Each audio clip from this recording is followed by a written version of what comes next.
Police in suburban Philadelphia have charged the adoptive mother of a teenager missing since July and found dead on Halloween in connection with her disappearance. But they have not charged her with murder.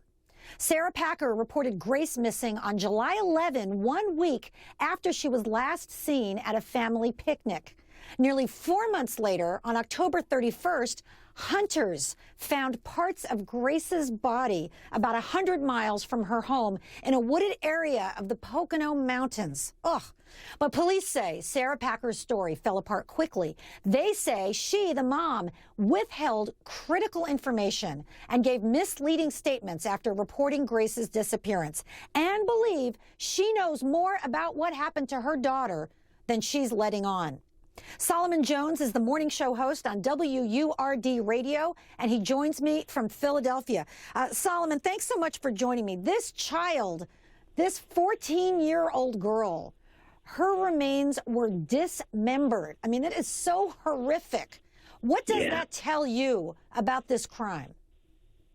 Well, it tells me, I mean, if you take the trouble to dismember somebody, A, it's a crime of passion, but B, you don't want that person to be found. I mean, you know, the mother withheld all kinds of evidence from the police. I find it bizarre that for months she did not give the police a picture of this little girl. You would have pictures of your child on your phone. I have children. I have pictures of them on my phone. It wouldn't be hard for me to give them pictures. I wouldn't be cashing a Social Security check for months after I reported the child missing, and I wouldn't have withheld from Social Security that the child was missing. There were just so many things that happened over the course of the investigation that really made it look suspicious.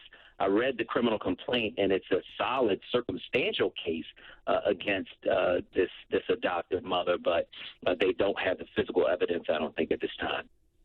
Chief Deputy Jennifer Shorn is with the Bucks County District Attorney's Office, and she joins me from Doylestown, Pennsylvania.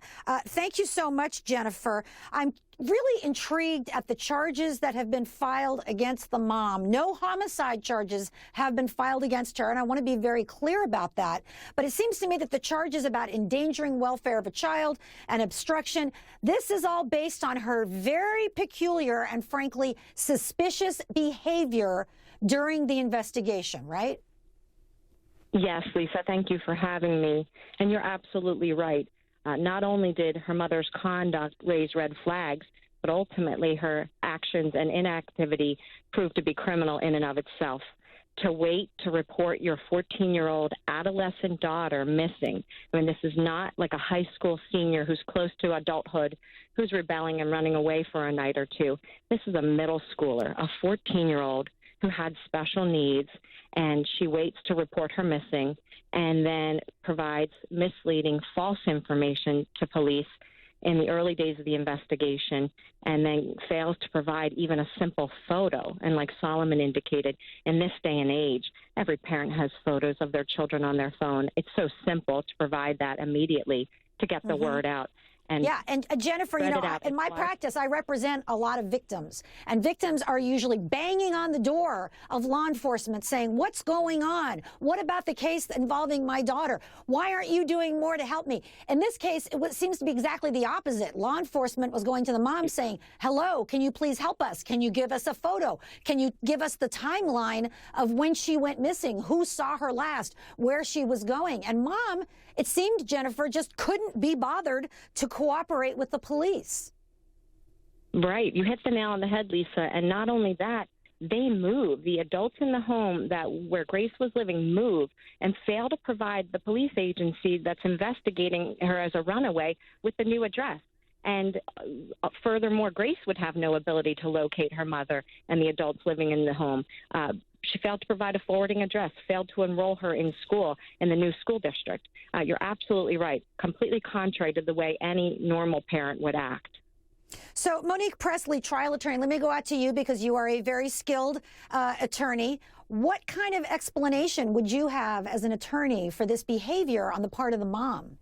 There's no explanation that doesn't lead to some sort of culpability. There obviously have been numerous crimes committed just in a failure to assist the police in the search and an obstruction of justice. There's no real explanation for waiting 7 days, 24 hours each day for a child for whom you're responsible, not going to the police saying that they didn't come home one night after the other, and then certain failures just point to some sort of culpability. I can't say that that means that this mom or mother figure is responsible, but obviously there's more knowledge here. And I would disagree slightly with Solomon in that the dismembering just points to whomever did it not wanting to get caught. I don't think that's passion necessarily. That points more to specific intent, and then intent after the fact to not be caught. Usually passionate criminals are sloppy about what they do, and we're not seeing this here. We're seeing someone